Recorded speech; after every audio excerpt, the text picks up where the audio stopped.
Ayan mga boss, eto na. Ang galing, palakpakan, breaking news to dahil ang ICI may narecommend na nakakasuhan.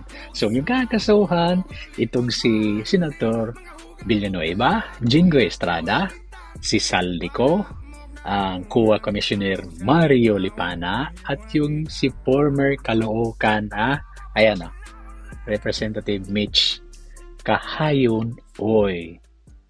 Ang tanong mga kababayan, nasaan si Martin Romualdez?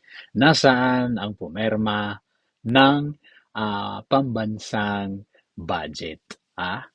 Hilyar, they are being protected. Itong walang hiya na ginawa ni Marcos. Bakit?